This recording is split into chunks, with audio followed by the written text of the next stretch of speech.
We have met the enemy, and he is us.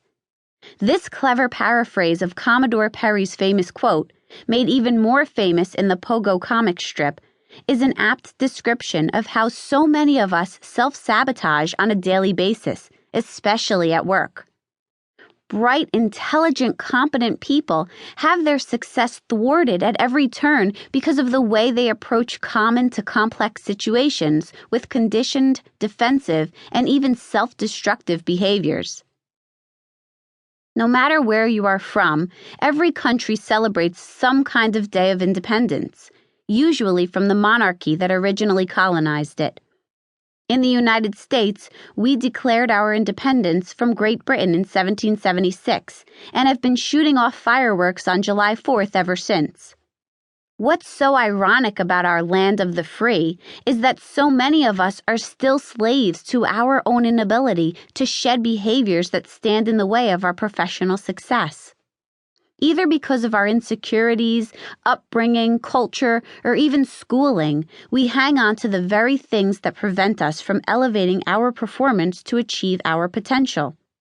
Your ultimate success plan will help you recognize the familiar pitfalls that we are all victim to, expose them for what they are, how they hold you back, and declare the benefits you will reap once you declare your independence.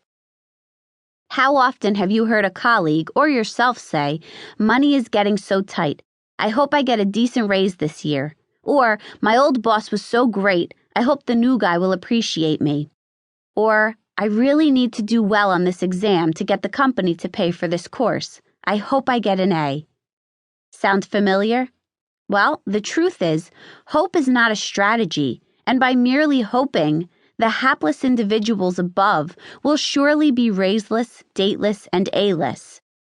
The goal of this audiobook is to guide the listener through everyday situations and turn hope into concrete, desired outcomes. One of my trademarked mantras is, there is no satisfaction or security in the status quo. Change is difficult for most people. Left to our own devices, most of us would never change. It's too threatening, too complicated, and too difficult. This is especially true in so many business environments. Merely utter the C word and everybody runs for cover. However, rarely, over the course of one's professional life, do things stay the same.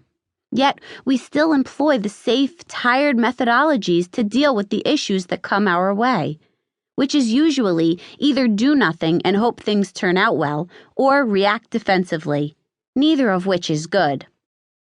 It's interesting to note that when clothes no longer fit us, we gained or lost weight, or grew a couple of inches, we go out and buy new ones. We don't keep wearing things that are much too small or much too big, and hope they'll look okay.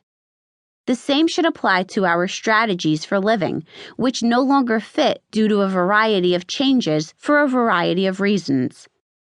Yet time and time again, I see individuals default to victim status because it's easier to hope to be rescued when dealing with adversity than try to make behavior changes. I hear people constantly minimizing their needs and apologizing because they think that will make people like them more. I witness endless passive-aggressive behavior to motivate because so many are afraid to be transparent and demand what is needed for a specific purpose. I have watched clients confuse assertive behavior with out-and-out aggression. In the long run, bullying doesn't work. A pet peeve of mine is listening to people vent and complain with no attempt to provide any sort of solution. As long as I complain, I've registered my disdain and no longer have any responsibility for the issue. So many just can't get past themselves. They make every issue solely about them, ignoring the fact that inclusion drives alignment and enlists people to act. The characters you will meet, as well as the stories and anecdotes you will hear about in each chapter of this audiobook, will be quite familiar, I'm sure. Women and men plagued with the Cinderella complex, waiting to be rescued. The insecure who trade in their core identity to get others to like them more. The perennial complainers who merely want to vent, not solve.